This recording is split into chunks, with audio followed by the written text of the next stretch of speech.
단양 시내는 밤 9시 반이면 이미 고요해집니다. 카페 간판 불빛이 하나둘 꺼지고 다누리 아쿠아리움 앞엔 인적이 없습니다. 문은 닫혔고 입구 앞 가로등 불빛 아래 커다란 쏘가리 모형이 서 있었습니다. 비늘이 달빛을 받아 은빛으로 반짝였어요. 쏘가리의 고장 단양 표지판 글자가 희미했습니다. 그 앞에서 시동을 걸었습니다. 엔진 소리가 유리벽에 부딪혀 돌아왔죠. 이모부는 창밖의 모형을 힐끗 보더니 중얼거렸습니다. 저놈 이제 저기서나 보지. 강에선 보기 힘들다. 그 말이 괜히 마음에 걸렸습니다. 요즘엔 씨가 말랐어. 그의 목소리가 낮게 깔렸습니다. 여울을 타고도 안 올라온다니까. 물이 너무 맑아. 댐이 생기고 여울이 다 잠겼어. 예전엔 이 시간에도 강이 숨쉬는 게 들렸는데. 조수석에서 고개를 돌렸습니다. 이모부의 얼굴은 어둠 속에서도 선명했어요. 햇빛에 탄 피부, 바람에 굳은 입술, 낚시꾼의 얼굴이었습니다. 하지만 그 눈빛에는 조금의 슬픔이 섞여 있었습니다. 마치 강과 함께 늙어가는 사람 같았죠. 그가 갑자기 웃으며 말했습니다. 그래도 가보자. 단양 사람이 여울 한번 안 들러보면 서운하지. 네, 같이 가죠. 근데 너 낚시 제대로 해본 적 있냐? 조금이요. 조금? 낚시는 조금이란 말이 제일 위험하지. 오늘 따라와. 내가 진짜 낚시가 뭔지 보여줄 테니까. 저는 웃으며 대답했습니다. 그럼 오늘은 제가 10마리 잡으면 이모부가 저녁 설거지 하시는 거로 하죠. 뭐라고?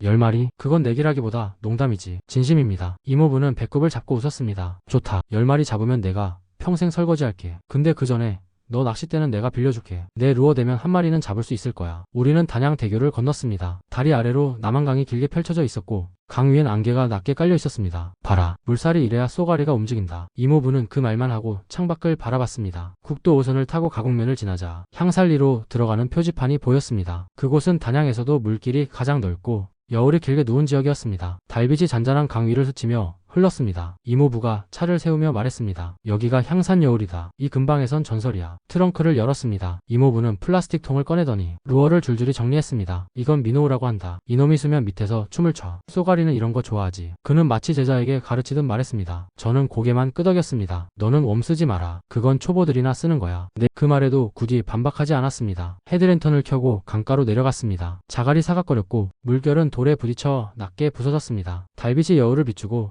멀리선 개구리 울음이 들렸습니다. 이모부는 여울의 가장자리, 물이 조금 깊은 곳을 잡고 첫 캐스팅을 했습니다. 이게 리트리브다. 그는 천천히 릴을 감았습니다. 리트리브, 즉 릴을 감아당기는 속도를 말합니다. 그 속도와 각도가 낚시의 리듬을 결정하죠. 루어가 물속에서 반짝이다가 사라졌습니다. 이모부는 여러 각도로 던졌습니다. 왼쪽, 오른쪽, 정면. 하지만 아무 반응이 없었습니다. 이상하네. 이 자리 좋은데. 그는 고개를 긁었습니다. 저는 조금 떨어진 곳으로 걸었습니다. 물소리가 약간 다르게 들리는 자리, 여울턱이 살짝 꺾인 곳이 보였습니다. 그곳엔 작은 회오리 같은 물살이 돌고 있었습니다. 냄새가 머무는 자리죠. 가방을 열었습니다. 이모부가 등 돌린 틈에 몰래 작은 분무기를 꺼냈습니다. 비닐팩 안에 새우젓을 살짝 흔들어 물과 섞어 희미하게 하얀 거품이 일었습니다. 그걸 조용히 웜 위에 2번 툭툭 뿌렸습니다. 달빛에 미세하게 반짝이는 막이 생겼습니다. 아무도 모를 만큼의 양이었죠. 저는 조용히 첫 캐스팅을 던졌습니다. 물속으로 들어간 루어가 돌 배면을 스치며 천천히 움직였습니다. 릴을 아주 느리게 감았습니다. 속도를 줄이면 물살의 저항과 냄새의 퍼짐이 길어집니다. 여울의 냄새가 물결을 타고 번지는 동안 고기들은 그 흐름을 따라옵니다. 야, 거기서 해봤자 안 나와. 멀리서 이모부의 목소리가 들렸습니다. 저는 대답하지 않았습니다. 그냥 손끝 감각에 집중했죠. 툭, 손끝이 미세하게 떨렸습니다. 바로 그 순간 챔질, 낚싯대가 활처럼 휘었습니다. 드랙이 부드럽게 풀리며 물보라가 튀었죠. 저는 조용히 뒤로 한 걸음 물러났습니다. 수면 위로 은빛 비늘이 번쩍였습니다. 이모부가 달려왔습니다. 뭐야, 잡혔어? 저는 미소만 지었습니다. 대답은 하지 않았습니다. 그저 손으로 미끼를 빼내고 조심스럽게 강물에 손을 담갔습니다. 이모부는 다시 자기 자리로 갔지만 얼굴에는 살짝 긴장감이 생겼습니다. 그는 릴을 더 빨리 감기 시작했어요. 속도가 너무 빨랐습니다. 빛이 강하게 반사되자 고기들은 다시 피했습니다. 그걸 저는 말하지 않았습니다. 두 번째 캐스팅, 이번엔 돌 그림자 바로 옆. 루어가 물속을 부드럽게 타고 돌았습니다. 또다시 툭, 이번엔 확실한 무게감. 챔질, 낚싯대가 다시 휘었습니다. 물보라가 2번 터졌습니다. 두 번째, 그리고 세 번째. 1시간 안에 10마리가 쌓였습니다. 이모부가 고개를 돌리더군요. 야, 뭐야 그 자리. 왜 거기서만 나와? 글쎄요, 그냥 운이 좋은가 봐요. 자리 바꾸자. 그럼요, 이쪽으로 오세요. 이모부는 제 자리를 차지하고 열심히 던졌습니다. 하지만 입질은 오지 않았습니다. 그동안 저는 조금 더 위쪽, 돌틈이 많은 곳으로 자리를 옮겼습니다. 그곳에서도 첫 던짐에 바로 입질이 왔습니다. 이모부의 표정이 점점 굳어갔습니다. 야, 너 뭐했냐? 미끼에 뭐 발랐냐? 아니요, 그냥 리듬이 맞나봐요. 리듬? 릴 감는 속도요. 조금만 느리게 했어요. 이모부는 낚싯대를 내려놓았습니다.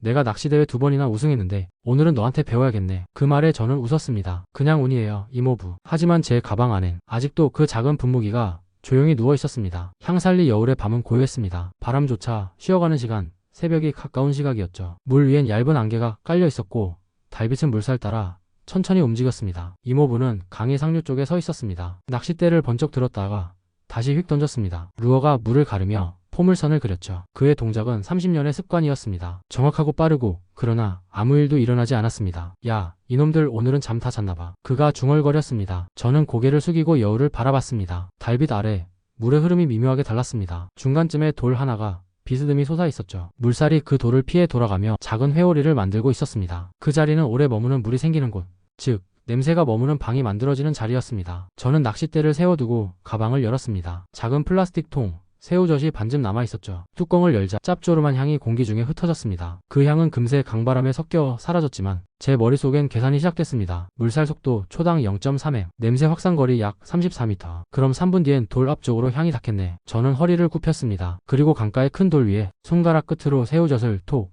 톡 찍었습니다. 두세 번 아주 가볍게. 그게 물에 닿자 미세한 기포가 올라왔습니다. 냄새는 무겁다. 그 말이 떠올랐습니다. 물보다 느리게 움직이지만 한 번 번지면 오래 남습니다. 저는 여울을 따라 천천히 걸었습니다. 매번 6걸음쯤마다 멈췄습니다. 그리고 손가락 끝으로 다시 톡톡 새우젓을 조금씩 묻혀두었습니다. 마치 물속에 보이지 않는 길을 그리는 것처럼요. 그 길을 따라 냄새가 퍼질 겁니다. 물살이 느려지는 밤이니까요. 그렇게 5군데를 찍고 돌아왔습니다. 돌 위에 모래턱 위에 작은 바위 밑에 이모부는 아직도 저 위쪽에서 던지고 있었습니다. 그는 몰랐습니다. 제가 무엇을 하고 있는지. 저는 시계를 봤습니다. 한 지점을 찍고 나서부터 약 3분이 지났습니다. 그 시간은 냄새가 수십 밀리미터 아래로 스며들어 돌 밑에 정체된 물로 도달하기에 충분한 시간이었죠. 저는 낚싯대를 들었습니다. 이번엔 서스펜딩 미노우를 골랐습니다. 물속 중간층에서 가라앉지도 뜨지도 않는 놈이죠. 냄새가 닿는 깊이와 거의 같은 위치에 머물게 할 수 있습니다. 릴을 천천히 감기 시작했습니다. 리트리브, 즉 릴을 감아당기는 속도를 최대한 늦췄습니다. 느리면 느릴수록